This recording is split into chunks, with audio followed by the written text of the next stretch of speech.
Hello and welcome back to In the Kitchen with Matt. I am your host, Matt Taylor. Today, I have another keto recipe for you. I'm going to show you how to make a keto bar. This keto bar is a good replacement for a granola bar. Granola bars are high in carbs, so if you used to eat them and you really like them, this keto bar would be a good replacement. Before we move on, make sure to subscribe to my channel, hit that notification bell so you won't miss out on any of my new videos. This keto bar is really easy to do. If I can do it, you can do it. Let's get baking. Let's preheat our oven to 350 degrees or 175 degrees Celsius. And what we want to do first is we want to take our pecans. This is 1 cup of pecans. So put them in a bag.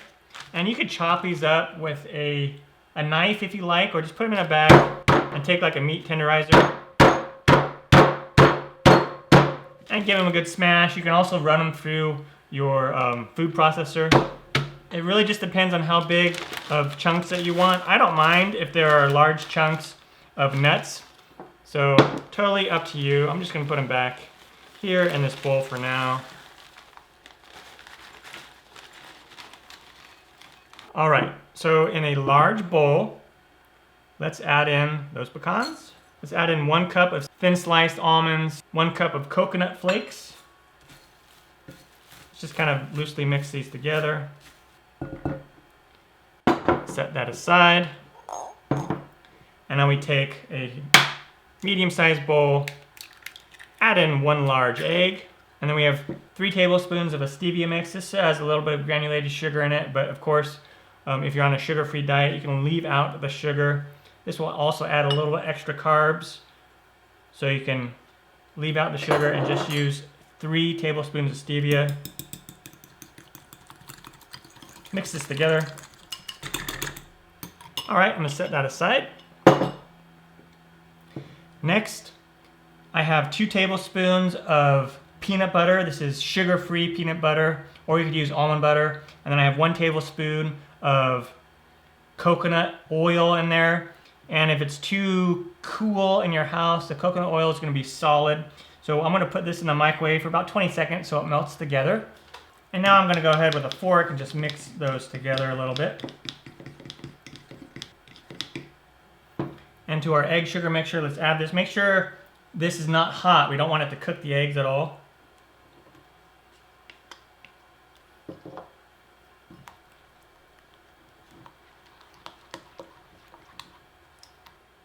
And now to this mixture, add in some chocolate chips if you want. Use sugar-free chocolate chips, or you could just leave out the chocolate chips. And about 3/4 of a teaspoon of salt. And now let's pour in our mixture.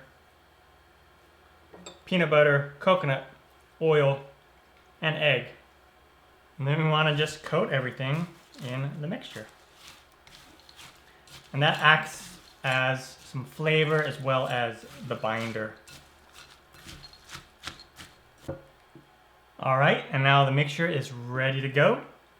Now I'm using the silicone granola bar mold. You can visit www.granolabarpan.com to find out more on how to order this specific one if you like. Or if you have another mold, you can use that, or you could use like small bread pans and put it in there.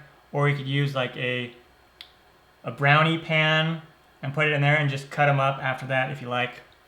Let's fill these up. I like this mold because it has guidelines on it, so you can put the right amount in there. An equal amount in all of them.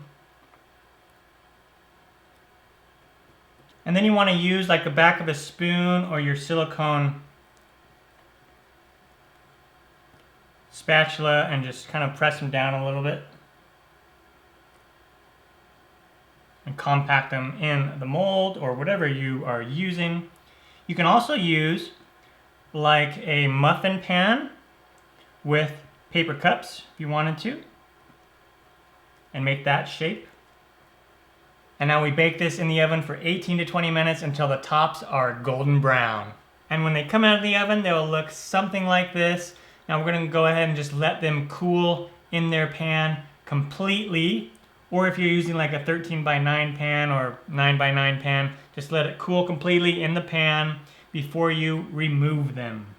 All right, once they have cooled, you can kind of just squeeze them apart a little bit and then push up from the bottom and take the bar out. Look at that. Really neat. All right, the keto bars are done. Turned out fantastic. Really easy to do, simple ingredients. If I can do it, you can do it. I'm Matt Taylor. This has been another episode of In the Kitchen with Matt. Thank you for joining me. As always, if you have any questions, comments, or requests, put them down below and I'll get back to you as soon as I can. Thumbs up, down the corner, push it. Don't forget to subscribe to my channel and check out my other videos. Take care. Time for me to dive into one of these. Oh yeah. Grab this one right here.